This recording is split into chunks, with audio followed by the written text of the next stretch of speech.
Okay, so today I'm joined by Maxine Ibebuze-Shelton, winner of Tech Woman of the Year Award. Congratulations, Maxine. Thank you. So to start things off, do you want to just tell us a little bit about yourself and your company?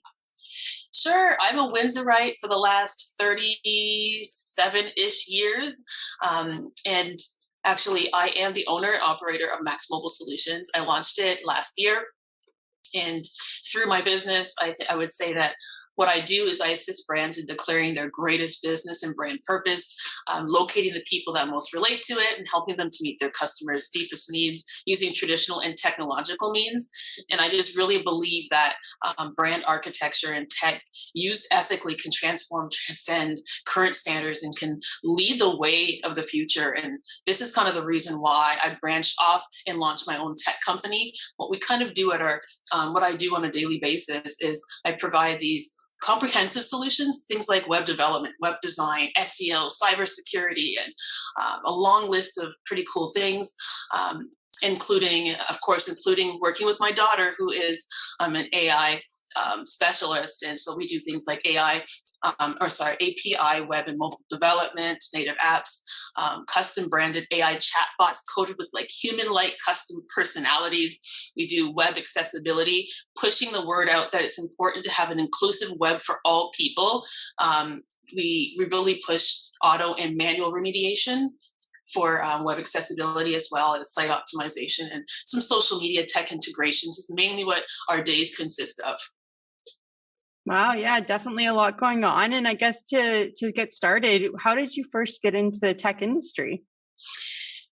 The funny story is about 12, maybe I want to say, wow, time's flying, 15 years ago, maybe, I had another business and I knew the value of digital marketing. So I was paying about $750 for SEO. And I was paying a web designer to take care of my site. But when I had some issues and I asked for how long it would take, he said, it'll take 2 hours. And I suspected something was going wrong. Something was off. So I went and searched YouTube and found out how to do it. And I finished it in about 5 minutes myself as a rookie.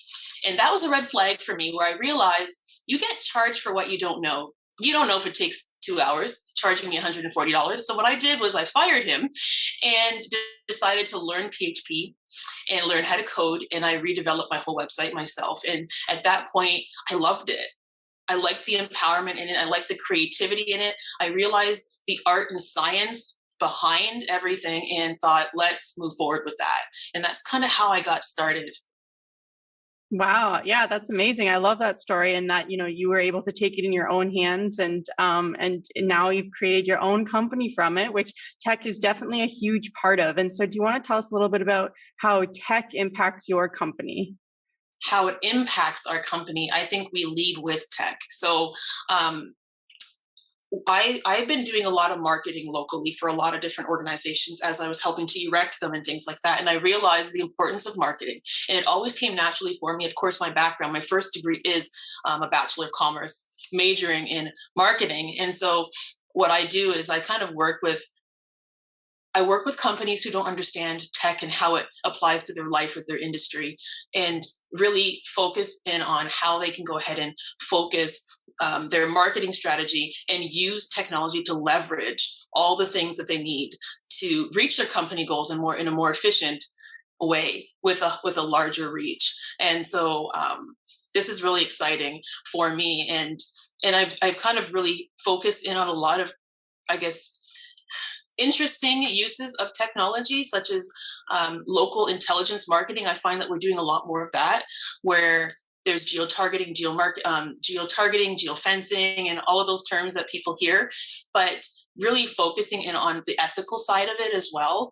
A lot of things happen now where there's a lot of invasion of privacy and how these technologies are being used. And so when I work with companies, I really focus on those privacy compliant location data measures, and how important that is when you're creating audiences, and really honing in on those hyper targeted groups of people in a way that is not intrusive, and it really helps everybody. And Another thing that we're kind of moving into that I find very exciting is using these very location intelligent technologies to help larger companies like logistics or supply chain management, using the geofencing to manage, for example, the route of the supplies, or detecting when a patient enters a parking lot, maybe they're in a certain condition where now you know that they've arrived and you can prepare their bed and their chart or whatever is necessary, so that when they walk in, they're immediately tended to and feel valued and important. So kind of using these things that can be to our detriment and seeing how we can use them for our benefit. And I do that with companies, and that's an excitement of mine. So. Yes, absolutely. Definitely is exciting. And there's a lot, coming into the tech industry. It's changing almost every day. Are there any trends coming up that, you're really excited to see? There's so many changes, right? Like, where do you start? From Meta, right? We have all this stuff going on. We have the metaverse. We have there's constant changes, algorithm changes. We can't really, that's a long conversation, but as a digital marketer, it's really important for us to look at all these trends. When things change on Instagram and things change and then TikTok, we have to kind of really understand it, right? And keep up with everything. And that's something that we do. But that would be a long conversation on all the different trends. It's almost like every day there's a change that you have to be up on. So if you're going to be in this field, you have to be swift and changeable and ready to be a professional learner, and never to think that because you have this certification or degree that you're just good to go. It's a constant process. So yeah, absolutely. Well, and you're definitely, keeping up with the trends. That what has led to Tech Women of the Year award, which is very exciting. And do you want to tell us a little bit about what winning this award means to you? You know what? Yes, I will.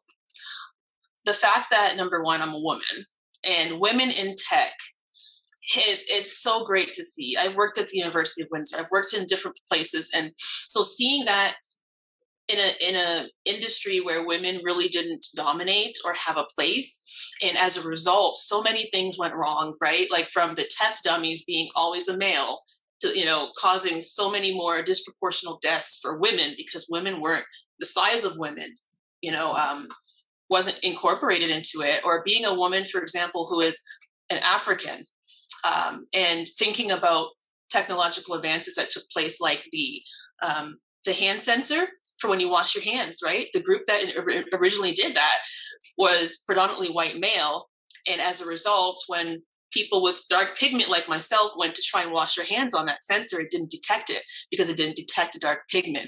And so being a woman who is also of color, being involved in tech, I hope it would inspire other people to be involved in it, because of how detriment it is. And it literally is life and death when women and people of color are not involved in technological advances and in the technical process. And so me winning this, I hope it inspires other people who feel maybe they're not smart enough for tech, or they're not sure if they're capable, or if maybe there's no one that looks like them that they know of in tech, that maybe I could be that thing that shatters that and opens their eyes to the fact that they can be involved as well. So.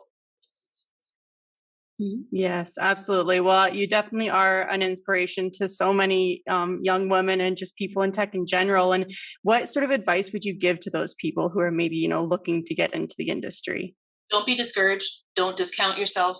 Don't decide that you don't know how to do it. Try.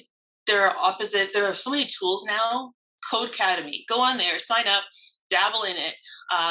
And if you're not into the coding side, there are many women in tech who have no technical background, and actually tech requires that there are people that are looking from the outside and getting their opinions on things that we are using in real life to get these outside perspectives on how we can refine and create technology that impacts and suits all people. There are other industries like getting involved in Scrum, where you don't have to have a coding background to be involved in tech. I say, get involved, learn about it, because tech is the future and it is the present. And whatever facet or industry you're in, tech is there. So being acquainted with it, shake the fear off of being involved in it, and just get it done. just get involved.